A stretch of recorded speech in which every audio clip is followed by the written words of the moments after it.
Welcome back, everyone, to my channel, and I just want to say I appreciate you guys being here for just a couple minutes of your day. It really does go a long ways. This is a book review, again, and this is another self-pub book. Like I said, every month I want to review one self-pub book a month.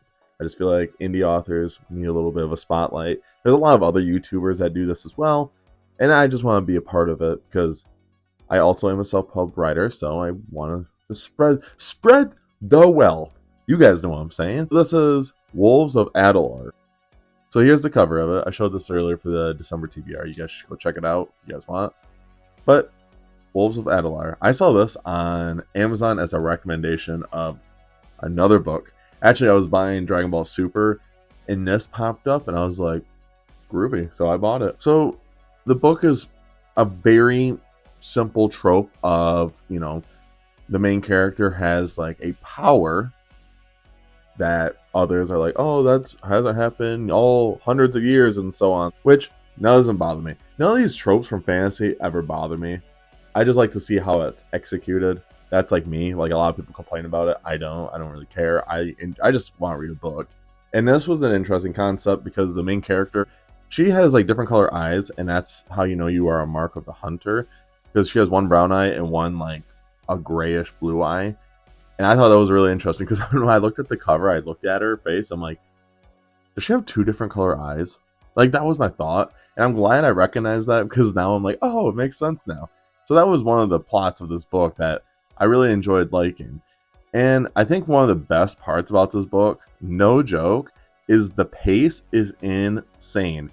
It's like a 300-page book, but it feels like 100 pages, because it's like every like 4 pages, boom, chapter, boom, chapter, boom, chapter, boom, chapter, which I personally really like. I like those kind of books where it's just like boom, boom, boom, boom, especially when you read big epic fantasy novels. Like, I'm currently reading Wheel of Time, and I just finished Fires of Heaven, so then I read this, and it's just, whew, it's nice. You still get to feel a lot of these things with these characters, but I will say my problem is yes, the pacing is fast, which I do enjoy. I do like fast-paced books, but there was parts of this book where there were so many characters that are introduced that, since it's fast-paced, it's actually really hard to gravitate towards a lot of these characters that she's introducing, which isn't like always a bad thing. Like, to me, at first I was really struggling with the concept of like, okay, so who the hell are you? Who are you? Who are you? Where's the main character? So I was struggling with that a lot during the book. I got to about 150 pages, then I was like, okay, so here's all these characters now. But like the first 50, 60 pages, it felt like, yes, it was fast paced. I was going through this book pretty quick, but a lot of these characters just were introduced, and I was just struggling trying to figure out who all these characters were throughout this book. And that was like my biggest pet peeve. I couldn't give it a 5 stars because of that reason. Honestly, I give it a 4, but still 4 stars is a banger. To me, that was like my biggest pet peeve. I think the story along the line was perfectly fine. I do feel like some parts of the book, when it was so fast paced that you would meet a character and it would feel like they would just like teleport to the next chapter where they're needed, and it didn't feel like, maybe it's just because I just got done reading Fires of Heaven, and that takes forever to get to like the part. I'm not gonna talk about the Wheel of Time in this, but like maybe that's probably what like is really throwing me off.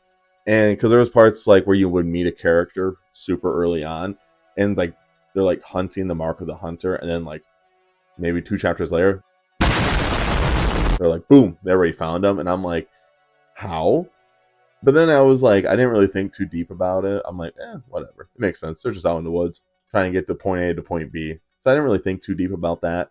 So that's why I didn't like mark it down. But like I said, a 4 out of 5 is perfectly fine. I really enjoyed this book. I think a lot of people should definitely check it out. And if you want like a really fast-paced book, like I said, this book, you don't have time to breathe because it's just so fast-paced. I really enjoyed it. And would I recommend this to people? Absolutely. A lot of people who want like a different kind of style, or they're just like, man, I'm so tired of reading these big chunky books, I would recommend this book to them. Would I read it again? Yeah, probably.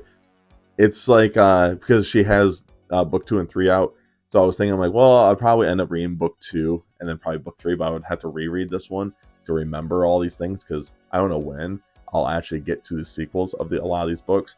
But who knows in the long run. If you guys made it to the end of this video, I do appreciate it. Make sure you check out all my links down below. And of course, make sure you guys stay safe, stay hungry, and tell someone you love them. I'll see you guys in the next video. See ya.